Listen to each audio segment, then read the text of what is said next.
today I am actually at Still Arise International School. It's an IB school that hosts refugee kids and students in Mathare. Currently, they are hosting around nine countries that are in this school. And the most unique part about this school is the fact that all the students who go here study for free. The situation at home was that we could not afford paying rent because there was school fees and other resources that needed to be accounted for. But being at Still Arise and knowing that it's now like I don't need to pay school fees, my mom is able now to put me in a comfortable space. Also in school life, I've been able to find and motivate myself. I have grown from being an isolated girl to being this outspoken girl who gets out of a shell if need. Still Arise has helped us in different ways, providing food, support, and dedication to everything, and putting their mind and their heart into everything they do in this organization. We have 5 schools currently. Here we are at our Nairobi campus. This is Still Arise International School, Nairobi. It's located in one of the largest slums in sub-Saharan Africa, which is Mathare slums. It's home to 500,000 people, a lot of them being children. It's our largest campus, and it's the first Still Arise school to ever offer the IB framework completely free of charge. We are the 7th IB school in the country, though the difference between us and the other schools is that we don't charge for any of the services that we offer, and our students are here on a full scholarship. So counseling is something that you find in all areas of life, but it's in schools that you make the most relevant encounters, and I think it's in schools where that one encounter can change your life path. So we really wanted to create an opportunity for this campus to become a hub where we exchange ideas, where we research, where we develop, and where we discuss. The reason why I'm here today is because of 2 things. One, I wanted to be part of the IC3 conference that is happening here, where they're hosting university and high schools across the region, the East African region. And it was very pivotal for me to come here and just be able to understand and see what it's all about when it comes to career, when it comes to counseling, but also when it comes to the different colleges that are around. The mission of Still Arise is very aligned with IC3's mission of counseling in every school. What we want to see is young people find that purpose in not a purpose in life, but a purpose in everyday life. And it's really critical for us to bring teachers, counselors, principals, university delegates, those folks that are serving students every day together. The other thing that I am here for is I am going to be hosting a workshop on authenticity.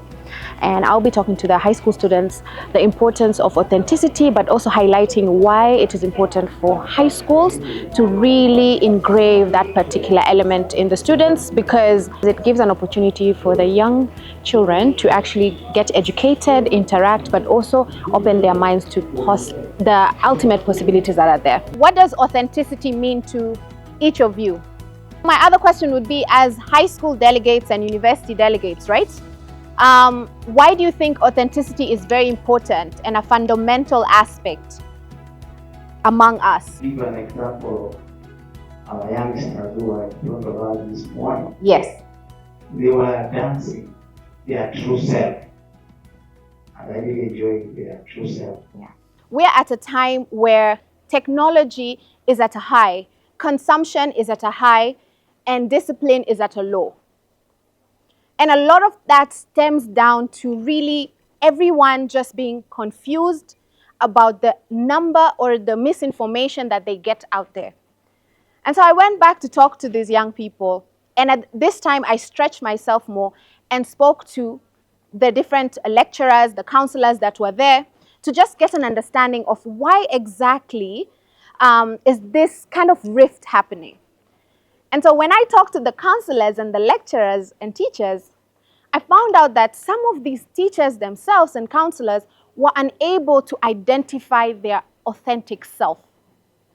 They were unable to actually identify who they are, why they do what they do, and what is that one challenge that they face when they stand in front of students. And it actually brought one discovery for me, and that is we are scared of tapping into our authentic self. The reason as to why our authenticity is not our priority is because of our cultural dynamics. When a child is born, what we have to do is we have to be raised by a family, and usually the family is very communal, right? Then we have to go to school. Now, each time you go to school, your community reminds you you need to get an education so that you need to be the savior of the family.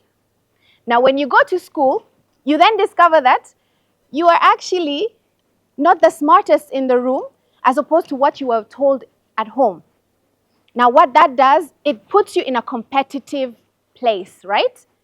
And so we grow up that way. We totally forget about being authentic in ourselves, and you get to the age of 70, 80, 90, and you're sitting down, and your kids or grandkids ask you, grandma or mom, what is that one thing about you that makes you so real? And you try to reflect, and you have no answer. Because the truth of the matter is, being and living in your authentic self opens a lot of doors for you. It opens a lot of doors of opportunity. It opens your mind, and it also allows you to grow within your own self. Because if you're going to talk about counseling students, if you're going to talk about maintaining students to be able to understand their career trajectory, if you're going to talk about putting students in colleges, we have to address the elephant in the room, which is, are we really looking at these students from an authentic lens?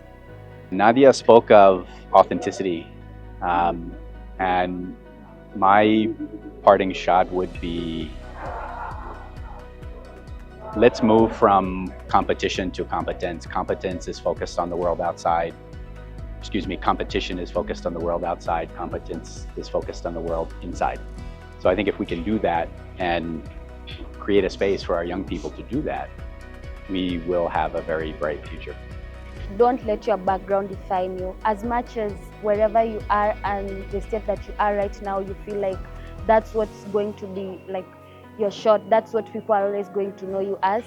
It's not going to be that. It's just going to be a part of your story. It's not going to define who you are going to be in the future, but it's just going to help you push along the road. Because right now, maybe you're feeling like your background is what is pulling you down, but just know that the world out there, it's not as hard as you think. Just be open to enjoy what the world offers. Yeah, and stay strong out there, never give up, knowing that you have a great responsibility. Great responsibility comes with great minds. You should put your mind, dedication, your heart, and everything you do. Don't let, as my fellow speaker said, don't let your background define what you are and who you are. Just be you yourself.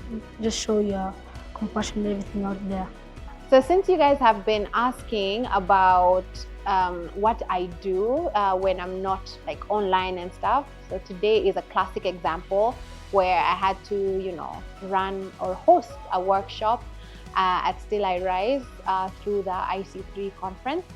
And I'm sure you've enjoyed the bits and pieces. You've seen the students dancing to the different speakers, and you've seen a bit of the workshop that I was running. As I said, I ran a workshop on authenticity when it comes to the students, but also when it comes to the teachers, counselors, and just everyone in between. So make sure you enjoy this video. Make sure you subscribe, tell a friend. Until next time, because I have so much more that I want to share with each and every one of you. Stay safe.